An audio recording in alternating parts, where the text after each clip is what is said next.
अगर आप mutual fund में निवेश करते हैं तो एक बात का जरूर ध्यान रखें। म्यूचुअल फंड कंपनियां स्कीम से जुड़े बदलावों की जानकारी साझा करने के लिए आपको ईमेल या एसएमएस भेजती है। फिर चाहे वो म्यूचुअल फंड कंपनी की नई सुविधा की शुरुआत हो या फिर उससे जुड़ा कोई जोखिम, एक्सपेंस रेशियो से जुड़ी सूचना हो या फिर किसी नियम में बदलाव, निवेशकों के साथ इस तरह की कई और जानकारियां भी साझा की जाती हैं। अगर आप म्यूचुअल फंड के निवेशक हैं तो ऐसी सूचनाओं को लेकर सचेत रहें। ऐसे ईमेल या एसएमएस को ध्यान से पढ़ें और दी गई जानकारी के बारे में सोच विचार कर जरूर करें। मान लीजिए कि म्यूचुअल फंड कंपनी आपको ये ईमेल भेजती है कि XYZ AMC के बोर्ड ने XYZ स्मॉल कैप फंड के साथ scheme XYZ mid cap fund को मर्ज करने के प्रस्ताव को मंजूरी दे दी है।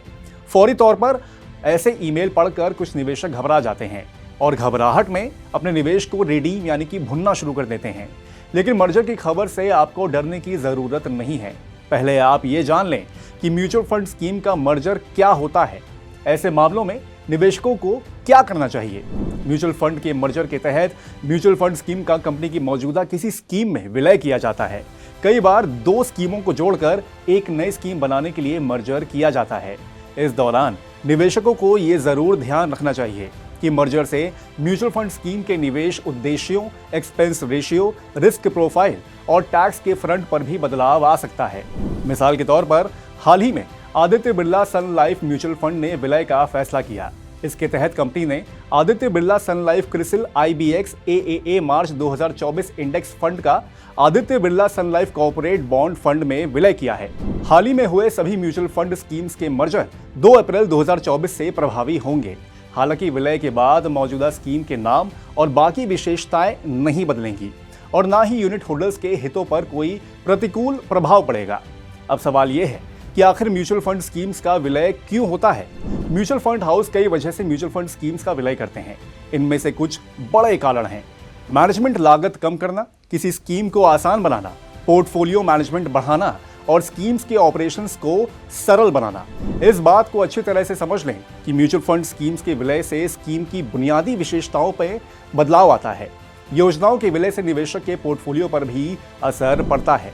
म्यूचुअल फंड हाउसेस को स्कीम्स के मर्जर, एसेट एलोकेशन, स्कीम के उद्देश्य, टैक्स इम्प्लीकेशंस और इससे जुड़ी बाकी जानकारियां निवेशकों को ईमेल और एसएमएस के जरिए लिखित तौर पर देनी होती है। अगर आपके पास किसी म्यूचुअल फंड कंपनी का मर्जर से जुड़ा मैसेज आता है तो इससे घबराने की जरूरत नहीं है। मार्केट रेगुलेटर सेबी के नियमों के मुताबिक म्यूचुअल फंड हाउस को निवेशकों को बिना किसी एग्जिट लोड के निवेश से बाहर निकालने का मौका देना चाहिए। कुछ मामलों में निवेश स्कीम से बाहर निकलने पर कंपनियां कुछ चार्ज वसूलती हैं, जिसे एग्जिट लोड कहते हैं। सेबी के नियमों के मुताबिक फंड हाउस को कम से कम 30 दिन की एग्जिट लोड फ्री विंडो देनी जरूरी है। इस दौरान निवेशक कॉन्सेप्ट फॉर्म यानी कि सहमति पत्र जमा करके अपना फैसला बता सकते हैं।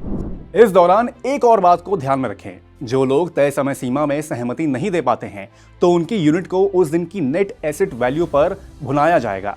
जिन मौजूदा निवेशकों ने मर्जर पर सहमति जताई थी वे अपनी स्कीम्स में निवेश जारी रख सकते हैं।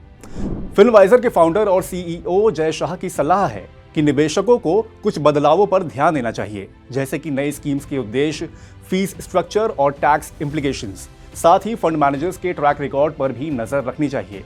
यदि निवेशक विलय की हुई स्कीम्स में निवेश नहीं करना चाहते हैं तो वो 30 दिन के अंदर इसे भुना भी सकते हैं। ऐसे मामलों में कोई एग्जिट लोड लागू नहीं होता। मर्जर के समय ऐसे में निवेशक क्या करें। निवेशक सर्कुलर में मर्जर के उद्देश्यों को ध्यान से पढ़ें, टैक्स इम्प्लीकेशंस पर रिसर्च करें। आपके पोर्टफोलियो पर असर पड़ सकता है। एक्सपेंस रेशियो यानी कि निवेश पर खर्च की लागत की जांच करें। फंड हाउस की नई घोषणाओं को लेकर अपडेट रहें।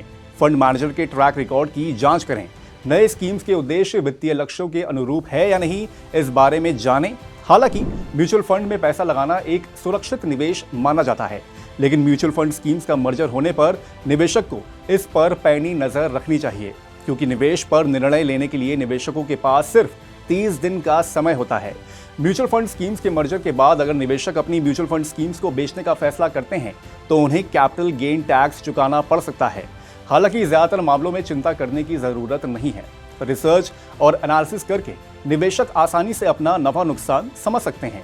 अगर म्यूचुअल फंड स्कीम्स के मर्जर को समझने में किसी तरह की परेशानी या उलझन हो तो इस बारे में समझने के लिए अपने वित्तीय सलाहकार की मदद जरूर लें।